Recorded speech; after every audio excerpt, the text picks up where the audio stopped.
Fala galera, sejam todos bem-vindos a mais um Força Tarefa, aquele programa no qual eu, o Kepão e vocês aí do chat sempre batemos um papo muito bacana com um convidado diferente, como vocês já podem ver o convidado, mas eu não vou falar quem é, Kepão, vou passar a primeira bola pro meu companheiro aqui de transmissão, meu companheiro, tamo sempre junto. Isso aí, obrigado Guizão, boa tarde todo mundo, boa tarde Portelinha, seja bem-vindo aqui ao Força Tarefa, começando mais uma edição. E essa edição que traz muita hype, né? Tanto pelo jogo de ontem, jogo...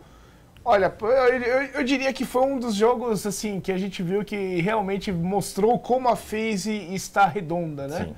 E, não digo no sentido de estar gordinha, como eu, né? Mas isso também. Toma um moringa aqui. Mas boa tarde, Portela, tudo bom? Boa tarde, pessoal. Obrigadão aí pelo convite, estar aqui com vocês. Sempre bacana, ainda mais o programa, né, que é um pouco diversificado, né, um pouco diferenciado, na verdade. Quebra um pouco do que a gente já está acostumado a ver nas transmissões, é algo mais intuitivo, é mais descontraído. Então, obrigado aí pelo convite. Começando, Portela, de onde você vem, quantos anos você tem e essa parte aí de você. Principalmente como é que ele chegou no Não, Rainbow eu ia fazer Six, isso né? depois, mas pode mandar junto então. Então, só me apresentar logo, pessoal, tenho 27 anos, me chamo Leandro Portela, eu sou natural de João Pessoa, Paraíba, e eu trabalho com esporte eletrônico, pelo que eu me lembro, desde os meus 14 anos, né? Eu jogo realmente assim, vivia como um rato de lã, né, jogando CS na época, 1.5, 1.6, comecei a participar com os campeonatos de bairro, justamente, né, com essa faixa etária, 14, 15 anos. Viajava pelo Nordeste com alguns amigos, algumas vezes, para participar de alguns campeonatos. E quando eu terminei o ensino médio, que eu realmente quis tentar algo nesse meio, né, já com 18 anos, mais ou menos, 18 para 19, eu quis realmente tentar ingressar nesse meio aí de esporte eletrônico que estava crescendo no Brasil. Na época era só o CS, era o hype até hoje, como é. Só tinha CS na época e eu sou apaixonado por esse jogo e eu tentei ingressar. Não sou um bom jogador, de fato, mas aí eu comecei a ver outros meios para tentar ficar nesse ramo. Então, ao longo dos anos, eu trabalhei com gestão de pessoas, com gestão de empresas e negócios, entre outras coisas, desse ramo, e aí foi me ajudando a ingressar nesse meio aí do esporte eletrônico, né? Eu organizava alguns campeonatos, inclusive na América do Norte eu organizei alguns, o último foi em 2017, foi pelo FaZe City, e foi onde eu conheci, de fato, o pessoal da FaZe Clan, e hoje, tudo meio que por um acaso, e hoje eu tô aqui com eles. O que faz um manager e mais adaptado para você, o que você faz na FaZe Clan? Quais são as suas tarefas? Então, de modo geral, o que é que a nossa função agrega para a equipe? Primeiramente, a gente tem o relacionamento da empresa com os clientes, né, com nossos sponsors. Como gerente de equipe, a gente tem que fazer toda a parte administrativa dos jogadores em si. Por exemplo, eu especificamente, quando eu fechei com a FaZe, eles pediram uma análise do cenário a nível mundial para ver quais equipes a gente poderia tentar negociar para trazer para a FaZe. E aí eles já tinham visto a análise de algumas outras regiões, eu mostrei aqui do Brasil.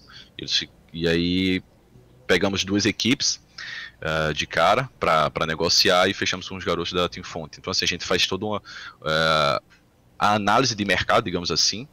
A estrutura a gente tem que analisar o que é que vai ser oferecido aos jogadores, o que é que eles necessitam, não é só questão de salário, né? Tem a parte também da Game House, que hoje a gente atua com Game House, que mais pra frente, hoje, vocês sabem, o pessoal está querendo mudar, né, ser Game Office e tudo mais, vai levar alguns anos aí, mas vai chegar já nesse outro nível, então assim, tudo a gente faz essa análise de mercado, o que eles precisam para atuar na nossa equipe, o que eles precisam para viver realmente só do jogo, né? Viver o jogo, que o pessoal fala. Nós também, aqui na FaZe especificamente, eu divido a função com outro manager, que é o manager regional, que é o Ivan, tá? Mas a base, o gerente de equipe faz praticamente tudo na equipe. Seria o quê? Parte de gestão dos jogadores, parte da estrutura da região onde os jogadores vivem, todo o planejamento do período com a empresa, não especificamente com os jogadores, mas traçar as metas com a empresa, traçar as metas com os nossos clientes, que é os sponsors, fazer ações com os sponsors, nossos patrocinadores, quando for necessário, fazer ações temporais, dentre outras coisas. Com certeza, é o que mais tem, né? Logística, a gente faz toda semana aí pra BR6, a gente tá indo agora pro Rio também, principalmente quando a gente faz o bootcamp. Portela, perdão, só explica pra galera onde fica mais ou menos a GH e qual o caminho, como você faz toda essa logística pra São Paulo. Eu sei onde que é, né, mas você explica pra galera como é que você faz, como é que a FaZe faz toda semana que tem jogo.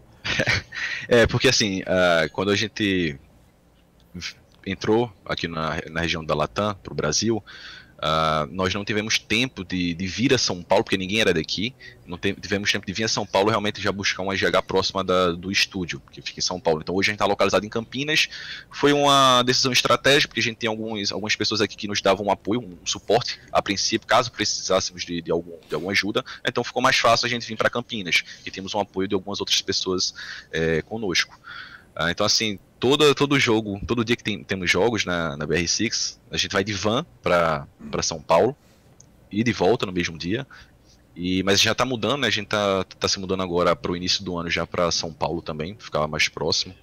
Porque querendo ou não, tudo é aí em São Paulo, né? A gente às vezes deixa de fazer alguma matéria com vocês, justamente por conta da logística, e o horário inflige no nosso horário de treino. Mas aí, se Deus quiser, já em janeiro já vamos estar próximo aí de todas as outras equipes, de vocês também da Ubisoft e o pessoal da ESL. Mas assim, hoje a gente fica em Campinas. E hoje em dia, Portela, você vê aí que o mercado precisa de muitas pessoas para dar suporte, pelo menos aí nessa parte de organização, nessa parte que você deixa os jogadores livres, né? Eu acho que eu vejo aqui no Rainbow Six que você tem excelentes managers, né? Mas ainda tem equipes que você fala, pô, quem será o manager? Que às vezes a gente acaba fica meio escondido, né? Isso é até interessante, porque isso é muito mais no cenário de Rainbow Six. A gente vê isso, faz parte de uma evolução de cenário, né? Primeiro falando de LoL. Em LoL, toda equipe já é estabelecido, você sabe o que esperar. No Rainbow Six, a gente entrou, até a gente se surpreendeu com isso, que realmente é muito desenvolvido. As equipes têm, algumas equipes não tem tanto assim, né? Muito mais uma pessoa que tá lá, mas não faz o trabalho de verdade. E comparado com o CS, que é raridade. Sim. Você vai ter... Inexistente praticamente. Não, você vai ter uma MBR, você vai ter uma FaZe lá fora, mas a nível de cenário nacional, realmente é muito complicado. Você também, eu imagino que você deve concordar com a gente que faz parte de uma evolução. E quais outras profissões você acha que vem junto nesse bolo, nesse novo momento do esportes? Cara, eu acho que profissões hoje em dia para o esportes é infinita. Eu acho que se cria uma a cada dia, dependendo do seu ponto de vista. Por exemplo, você citou aí o Scarleto, ou até mesmo o Portilho, né? Para mim, eu acho que foi um dos primeiros até a nível mundial, né? Para equipes de renome como a Immortals, e hoje ele está na Cloud9.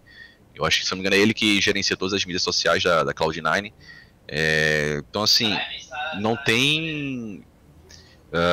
até como o pessoal estava falando aí mesmo no chat, tem pessoal que é programador, algumas empresas trabalham exclusivamente com esporte eletrônico, em equipes que não se cria, né, as publishers, que não cria o esporte, o jogo, mas que vive apenas de esporte eletrônico, já procuram também programadores para fazer alguns aplicativos para a própria empresa e tudo mais. Então, assim, eu acho que hoje esse segmento é o que mais cresce no mundo inteiro, independente de ter crise financeira ou não, de país está passando por crise ou não.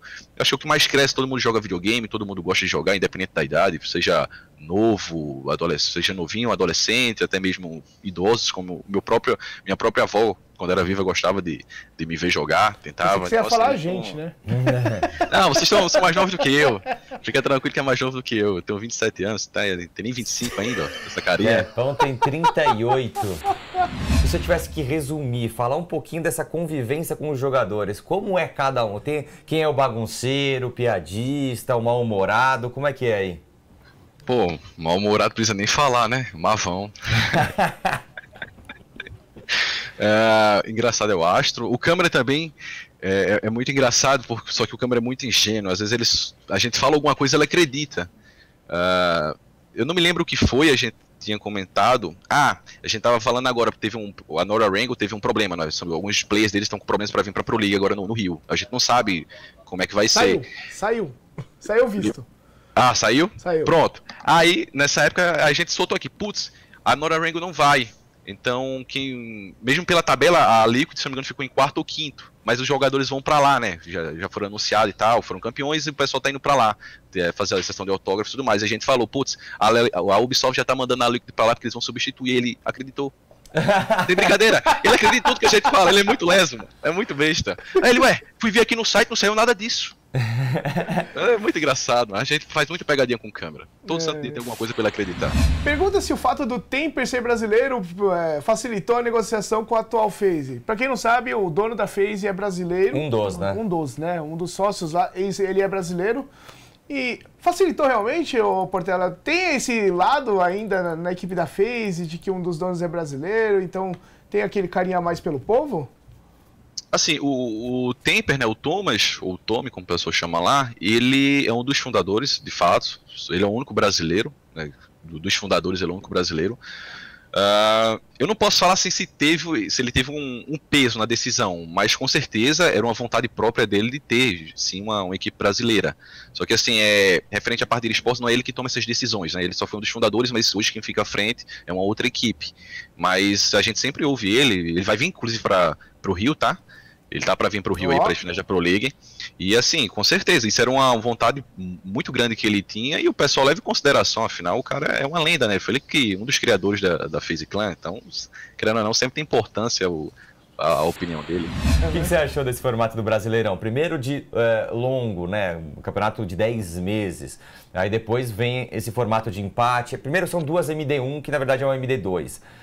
E aí, esse sistema de pontuação que você pode ter 0, 1, 2 ou 3 pontos. Então, sobre a formação atual de como está a liga do Brasileirão, eu acho interessante, assim, na nossa opinião, não é o melhor formato que tem referente à pontuação, mas pro que era em relação à season passada, melhorou bastante. Eu acho que ficou bem mais justo. O ideal pra gente também é ter o formato MD3, né? Porque cada time tem um mapa de sua escolha, que melhor lhe favorece, pelo menos na teoria, e vai ter o terceiro mapa, que é a decisão final, que aí é sorte do mapa que cai lá. Então, assim, eu acho que seria o mais justo seria MD3, mas falando em comparação à temporada passada, essa atual tá muito, muito melhor. Tá muito mais justa, e criando esse formato que eles fizeram de pontuação, 1, 2 e 3 pontos, deixa querendo um campeonato mais acirrado, né? Lá pra a segunda metade aí, quando é o final, acho que é em julho. Você não ganha muitos pontos, essa que é a diferença. Sim. É que você não Correto. ganha. Você precisa fazer uma partida perfeita para ganhar 3 pontos. Isso, assim, deixa mais acirrado justamente essa noção de 1 ponto e 2 pontos em relação aos 3 pontos, vai deixar muito mais acirrado quando for a segunda metade aí, quando estiver próximo, acho que é de julho, né? As finais, os playoffs. Então, assim, quando estiver chegando próximo do final, aí sim a gente vai ver como esse sistema de pontos vai influenciar nas equipes aí para se classificar. Tem essa de esconder tática mesmo? Porque, tudo bem, você pode esconder tática, mas até semana passada vocês estavam jogando tudo. Realmente vocês conseguem esconder? Qual que é a visão que você tem de tendo pensamento 2 campeonatos tão importantes, né? Cara, no meu pensamento, Guizano, sendo bem sincero, ninguém consegue esconder tática. Você pode esconder uma jogada ou outra, mas a tática em si da partida inteira ninguém consegue. Até mesmo o estilo do jogo de cada jogador já determina provavelmente as táticas que ele está fazendo, o que ele deixou guardado, não mostrou tanto. Mas cada jogador, porque você tem o seu próprio estilo. O Astra é muito agressivo, entra mirando aberto para ver se pesca alguém, um exemplo. O Moringa sempre começa jogando uma C4, etc. Então assim, cada jogador tem o seu próprio estilo de jogo. A sua rotina dentro do mapa lá, o que é que vai fazer. Eu acho que ninguém consegue de fato esconder tática. Você pode esconder, obviamente, uma tática ou outra, uma jogada ou outra, um gadget, por exemplo, entendeu? Uma passagem, uma abertura de bomb, né, diferente, uma coisa rota. Coisa básica, querendo ou não, pode fazer o diferencial na partida, mas não é que, a Liquid perdeu pra FaZe, a FaZe perdeu pra Liquid, e quem ganhou tava escondendo. Quem perdeu tava escondendo tática. Não, cara, isso não existe, mano. Ninguém joga pra esconder tática com o risco de perder uma partida. Pelo menos não aqui. E com a entrada do Iona, teve alguma mudança de função? A gente sabe que o Gohan é quem puxava as causas. Teve aí agora o Iona sendo inserido nesse contexto. Como que tá essa adaptação de função na equipe da FaZe? Acho que deve ser isso a pergunta, né, Guizão? Sim. Nessa base aí, foi até surpreendeu, né? A gente sabia que seria bacana a entrada dele, mas não tão rápido, né? Não teríamos uma melhora tão rápido quanto nós tivemos, né? Não imaginava isso. A gente teve mudança assim de posicionamento. O Câmara voltou a ser entre junto com o Astro e o Iona entrou como um suporte. E assim, hoje o Mav, que é o nosso in-game leader, tá? Ele que puxa as calls. Não só necessariamente ele que, como o nosso IGL, ele toma 90% do tempo para fazer o posicionamento tático lá durante os jogos. Mas os meninos também, hoje eles se sentem bem mais livres para puxar call quando achar necessário. Mav, confia aqui, vamos fazer isso aqui, aquilo ali, vai dar bom. Eles fazem. Então assim, a entrada do Iona mudou principalmente a parte... já tá dando rage aqui na Ranked. Já estamos ouvindo. Tá dando rage na Ranked aqui, no R6TM. Então, assim, a entrada do Iona mudou também, principalmente porque ele é um cara muito... por Intel, assim. Ele comunica muito bem, isso estava faltando a gente resgatar essas causas aí da nossa equipe. Treino, estratégias, é você quem cuida dessa parte para os campeonatos também? Porque muita gente não entende a diferença entre coach e manager, né? E alguns managers ajudam ali atrás. Quando não tem um coach, por exemplo, de novo baseando no CS, que o Dead nunca foi coach de verdade da SK, MBR, enfim, mas ele sempre foi manager. Só que na ausência de coach, ele estava lá e ele dava, assim, input estratégico. Sim, a gente não trabalha atualmente com coach. Eu também não faço tática, como algumas pessoas pensam. Ganhou graças à tática do Portela. Não, isso não existe, cara. Eu não faço tática. Eu nunca fiz tática. Mas assim, como eu tenho noção do jogo e tal, principalmente você tá aqui atrás do jogador, atrás da cadeira, você vê as falhas que ele comete. Muitas vezes ele tá focado em um ponto do monitor lá, vendo alguma coisa e não percebe o que pode acontecer em volta dele. Então, como a gente tá assim, por trás aqui dos monitores, a gente consegue ver. Então, eu dou dicas. Tem que ficar off-angle, você tá abrindo muito aqui, faz esse pixel. Tanto que a gente já tem um pixel com o meu nome. Que honra! Eu vou falar do que é, né? Mas ganhei também. Então, assim, eu dou apenas algumas dicas, né? Para os jogadores. Às vezes eu já fiz antigamente nos campeonatos passados, acho que foi no The Atlantic City. Ajudei os garotos a fazer algumas estatísticas também das equipes. Vou voltar a fazer agora também junto com os meninos para o Rio. Já está analisando os VODs e tudo mais. Às vezes eu analiso só, depois passo para eles alguma coisa que eu vi que passou despercebido por eles. E assim a gente vai se ajudando, mas realmente, coach eu não sou, nunca fui. E agora falando do que a gente mais quer saber, aposto que a galera do chat também, né, Kepão, são as finais mundiais da Pro League neste próximo final de semana, 17 e 18. Preparação. O foco, vocês estão preparando mais para a primeira partida e depois vocês vão ver a segunda? Vocês já estão imaginando possíveis resultados para se preparar para o campeonato inteiro? Como que é essa preparação para vocês? Cara, a gente tá bem tranquilo em relação aos nossos outros eventos internacionais, né, que a gente vem se preparando, principalmente a parte mental mesmo, os garotos estão muito mais tranquilos. Obviamente que o nosso foco é ganhar, como sempre foi, mas não estão mais com aquele sobrepeso para eles mesmos, não tem aquela autocobrança, preciso ganhar, se perder vai ficar com a cabeça pesadona, eles não estão mais com essa vibe, né, tá uma coisa mais clean, mas o foco sempre é o mesmo, é de ganhar, justamente tá analisando os VODs das outras equipes. Esse final de semana tá chegando, tem revelação de novos operadores, maravilhoso, sempre estou curioso para ver o que vem, mas e se fosse você, o Leandro, fazendo um operador, como ele seria? Eu fazendo um operador... Pode escolher ataque e defesa. Na verdade, a descrição do operador que a gente sempre pede é um gadget, né? Não precisa ir pra arma, velocidade, é o gadget mesmo. Então, cara, eu puxaria eu gosto muito no CS, vou até mandar depois, eu gosto muito tipo da B44CT, né? A AUG, alguns chamam. Eu gosto muito daquela arma de repetição, não tão rápida, tem um scopezinho que você consegue mirar tranquilo. É uma arma mais fácil de você controlar o recuo. Mas a IQ tem ela. Não, então, mas é um pouco diferente. A SSG, se for botasse um AUG, acho que ficaria muito da hora se remodelassem ela. Porque aquela da IQ, ela atira muito rápido. Você vê, é diferente do CS, entendeu? O fire rate dela. E o recuo vai muito alto.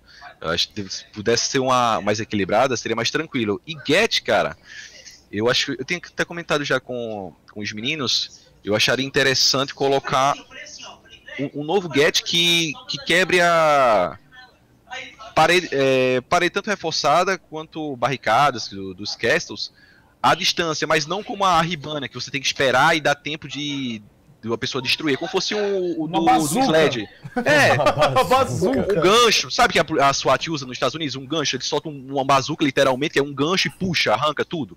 Acho que daquele pode fazer a distância, acho que seria algo mais eu acho safe. Que pode vir por aí, hein? Será? Mesmo sabendo que você tem uma ótima relação com o pessoal da FaZe, você se imaginaria trabalhando em outra org ou em outro jogo no futuro? Com certeza, eu não vejo problema nisso, até porque eu vim do CS, né? Eu entrei no Rainbow Six por acaso. Gostava de Rainbow Six, mas nunca pensei em atuar, trabalhar de fato com Rainbow Six. Eu jogava Rainbow Six e trabalhava com CS. Eu trabalhei com Gears of War, por exemplo. Então assim, eu não vejo problema nenhum. Tanto que eu falei pro pessoal, o que é que você faz na... Eu vejo o pessoal que me segue lá no Instagram, vê os stories, eu gosto muito do pessoal da Immortals, tenho um carinho por eles. Eu sempre, quando vou pra São Paulo, nessa época eu tava procurando GH, eu sempre ficava na casa na GH da Immortals, né? Eu dormia lá o final de semana e ia procurando GH. Então assim, eu gosto muito dos meninos, eu ficava fazendo brincadeira e o pessoal falava, pô, você tá na Immortals? Eu falei, não, mas assim, eu nunca tive problema... Não tenho problema nenhum de trabalhar em qualquer outra empresa. Eu visto a camisa da minha empresa atual. Vou aqui para a última pergunta? Manda. Vamos lá, esse aqui, ó. Arthur Sedal, o prêmio de RC está acontecendo agora. Quem você acha que merece ganhar o prêmio? Melhor jogador da temporada 2018, Portela, para você, quem foi? Sem dúvida. Mas aí ele vai falar da FaZe. Nossa, eu ia falar que é a da FaZe, não, do West. Não, mas aí esse prêmio aí sem dúvida é o Nash, né? O cara... A fase atual, não só dele, mas a da Liquid em si, nesse finalzinho agora do retorno, não foi tão boa, mas ao longo do ano o cara foi um monstro, mano. Ele dropou, pra ser campeão, em uma partida ele dropou 20. Tipo, 4 rounds, foi só ele. Entendeu? Então assim, o cara merece. Ele vem desde o ano passado numa constante crescente. Entendeu? Agora no finalzinho que deu uma estagnada, mas desde o ano passado, 2017, até agora, fim do ano praticamente, ele veio numa constante crescente. O cara, irmão, ele é o jogador mais mortal que saiu aí na reportagem da ESL. Ele é o jogador mais mortal do jogo, mano. E papo bom passa muito rápido, já passou a nossa 1 hora cheia, então um programa meio que diferente como foi dos outros, né? A gente discutiu tanta coisa aqui, às vezes jogador a gente puxa mais pelo lado de jogar, tá focado nos campeonatos, esse tipo de coisa, mas que com o manager tem uma visão diferente, você vê que é um cara diferente de muitos jogadores, não tô falando que o Portela seja diferente das pessoas, mas que o Portela traz uma visão diferente muito legal de como é o cenário de Rainbow Six, Com né? certeza. Então eu já vou me despedindo aqui, gostaria de agradecer a vocês aí do chat que nos acompanharam, vocês também do YouTube que vão ver depois a nossa VOD. Foi um prazer maravilhoso aqui estar com o Portela, lembrando que esse final de semana, obviamente, eu, Kepão e o Portela, acredito também, a gente vai estar lá no Rio de Janeiro, então, o Luiz também, a galera da Ubisoft pesada, então se você for lá vai encontrar a gente. Lembrando que segunda-feira que vem, que seria o programa, a gente não vai ter esse programa porque a gente vai estar voltando do Rio de Janeiro. Então, o programa fica uma semana aí de folga e voltamos na outra segunda para vocês. Então, muito obrigado, Portela. As palavras são suas agora. Fazer um ao vivo lá, Luizão? Do aeroporto. Fazer do aeroporto o Força Tarefa? Não, pode ser, hein, cara. Vamos ver se a gente já é diferenciado, hein? Nossa. Diferenciado isso aí. Mas fazendo os bastidores. Aproveita e já faz no domingo mesmo, dos bastidores, antes de começar os jogos. Porra, pode ser. Na verdade, lá sempre tem nossas entrevistas, tem conteúdo, mas o Força mesmo folgando uma semana. Então, muito obrigado, Portela. Se quiser fazer seus agradecimentos, seu merchan, a palavra é sua. Eu só queria agradecer novamente vocês, né? A equipe da Ubisoft também, sempre tem um carinho conosco. O Rob também, né, o gerente de comunicações aí, para quem não sabe. É um cara mais esquisito que você vai ver aí, quem estiver no Rio, vai ver um cara com cabelo branco e a barba preta, é ele. E... É o Lucas agradecer Lima mesmo ao apoio. É o Falcão. Só queria agradecer mesmo o apoio de todo mundo que nos manda. O pessoal me manda muita mensagem pelo Instagram, às vezes eu não vejo, fica... Porque tem dois tipos, né, para ver no Instagram, já quem fica liberado e o outro tem que aprovar, às vezes eu não vejo. Queria agradecer, mas o carinho de todos vocês, quem tá no Brasil, quem não tá também. E quem estiver lá no Rio, puder dar um salve, a gente conversa lá. E pra me encontrar qualquer Outback, eu vou estar por lá também. Vamos comer à vontade lá. Outback é a loja de tênis, você vai encontrar o Portela. Loja de tênis, eu vou estar por lá também. Então, Kepão? Isso aí, então obrigado a todo mundo, obrigado principalmente você que mandou perguntas aí no chat, fez parte, né? Esse programa é realmente a comunidade que faz ele com as perguntas. E muito obrigado, Guizão, muito obrigado, Ubisoft, muito obrigado, Portela. A gente volta daqui a 2 semanas, estaremos de volta. Um abraço, até mais!